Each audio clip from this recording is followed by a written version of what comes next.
Hello प्यारे विद्यार्थियों, मैं ब्रजेंद्र यादव आप सभी का फिजिक्स 121 में स्वागत करता हूं। जैसा कि जो सीरीज चल रही है क्लास 12th के इम्पोर्टेंट क्वेश्चन की, तो चैप्टर 3 का हम विद्युत धारा का इम्पोर्टेंट क्वेश्चन लेके आए हैं और ये क्वेश्चन आपके लगातार बोर्ड में पूछे हुए गए हैं। ठीक है, तो आइए हम समझते हैं क्वेश्चन को और इसमें क्या क्या पढ़ना रहेगा ये चैप्टर में, ये भी हम आपको बताने वाले हैं। तो पहला प्रश्न है हमारे पास, अपवाह वेग कहो या अनुगमन वेग तथा विद्युत धारा में संबंध को स्थापित कराना है। यही बड़ा इंपॉर्टेंट है, 3 नंबर का क्वेश्चन कई बार पूछा गया है। ठीक है, ये क्वेश्चन दूसरे तरीके से भी आता है कि अपवाह वेग तथा विद्युत धारा है ना, तो वहां पे धारा घनत्व में संबंध स्थापित करना रहेगा, तो यही निगमन करना है। फिर धारा घनत्व का फार्मूला लगा देना, J बराबर I बाई ए। तो I का जो मान इससे निकलेगा NeA/VD, वही रख देना, आ जाएगा। क्लियर?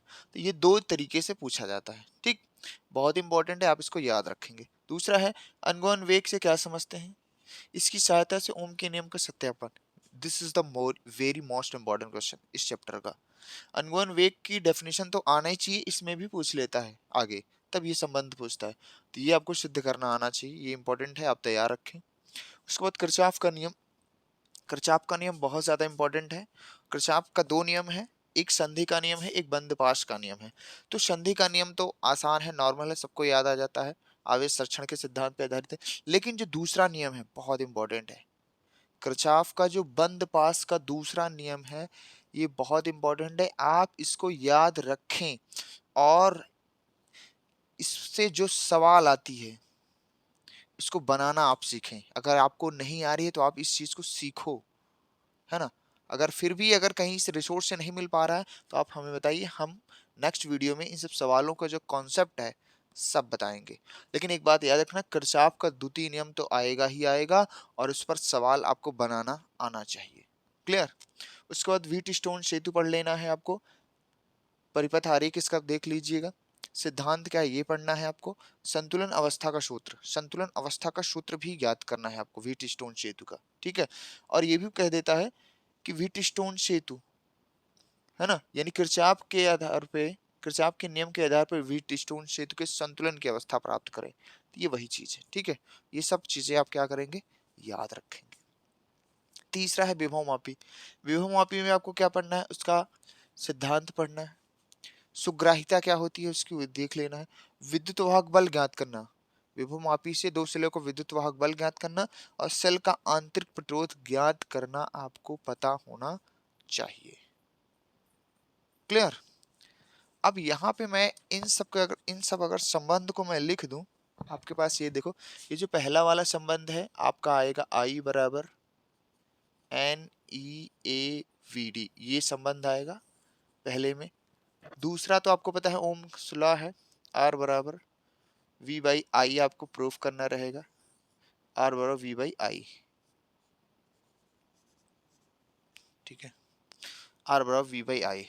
तीसरा जो व्हीट स्टोन का संतुलन अवस्था है, तो देखो इसको आपके ऊपर रेजिस्टेंस के ऊपर है, R1/R2 बराबर R3/R4। ये रेजिस्टेंस लेने के ऊपर है, या फिर इसको ऐसा कर देते हैं, R1/R3 बराबर R2/R4, या फिर बहुत सारी बुक्स में PQRS करके माना गया है, तो वो भी आ सकता है, तो आप कोई सा भी प्रूफ करें जैसा आया हो। ठीक, और ये विभव मापी है, इसका सिद्धांत आपको पढ़ना है। विभव प्रवणता भी इसमें एक चीज आती है, वो भी पढ़ लीजिएगा। इसका सिद्धांत E बराबर KL, ये आपको याद रखना है। सुग्राहिता आप देख लीजिएगा, विद्युत वाहक बल सेल का, तो ये जो होगा आपका E1, सॉरी, हाँ, E1/E2 बराबर होगा L1/L2। ये प्रूफ आप याद रखें, सवाल भी आती है। और इस वाले के लिए क्या है, R इक्वल होता है कैपिटल R L1/L2-1, ये भी प्रूफ करने के लिए पूछा जाता है, तो ये भी आप तैयार करेंगे।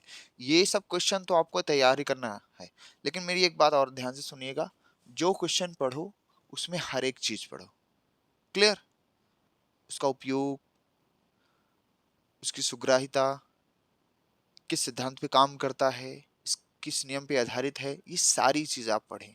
ठीक है, और इसमें क्या क्या पढ़ना है आपको, देखो, मीटर सेतु आप पढ़ लीजिएगा, देख लीजिएगा। मीटर ब्रिज किस सिद्धांत पे आधारित है? व्हीटस्टोन के सेतु के सिद्धांत पे आधारित है। इससे आपकी सवाल आती है, क्या आती है सवाल, आप देख लीजिएगा। इससे संतुलन की अवस्था में पहले ही आपको आना चाहिए, तभी आपको आएगा सवाल। और क्या देखना है भाई? प्रतिरोध देख लेना है, प्रतिरोध पढ़ लेना है, वैद्युत प्रतिरोध पढ़ लेना है, वैद्युत चालकता पढ़ लेना है, विशिष्ट प्रतिरोध पढ़ लेना है और विशिष्ट चालकता, ये चारों पढ़े रहना। इसमें से छोटा क्वेश्चन एक जरूर बनता है, तो याद रखिएगा आप, ठीक है। और एक और है कि जैसे किसी तार की लंबाई को खींचकर n गुना कर दिया जाए तो नए चालक तार का प्रतिरोध कितना गुना होगा, ये क्वेश्चन पूछता है, ठीक है। ये भी पूछता है आपसे। और इसी तरह से एक और प्रश्न बनता है, किसी चालक तार की लंबाई को 25% बढ़ा दिया जाए तो नए चालक तार का कितना प्रतिशत वृद्धि होगी, ये भी सवाल आप ध्यान से देखेंगे, पढ़ेंगे। हर जो है देखो, नोट्स में ये कराई गई है, फिर भी अगर आपको दिक्कत आती है तो मैं इसको कराऊंगा। और इसमें जितनी भी छोटी छोटी चीजें हैं आप स्वयं पढ़ें, है ना। लेकिन ये जो मैं सारी चीजें बता रहा हूँ, ये सारी चीजें आपको आनी ही चाहिए, ठीक है। तभी आपका जो रिजल्ट है बहुत ही अच्छा होगा, ठीक है। तो आज के लिए बस इतना ही, बाकी आप स्क्रीनशॉट ले लें, आप तैयार करें, है ना। फिर भी अगर कोई दिक्कत है तो आप कमेंट करके बताएं, मैं नेक्स्ट वीडियो में इसका सलूशन करूंगा, ठीक है। बाय, धन्यवाद।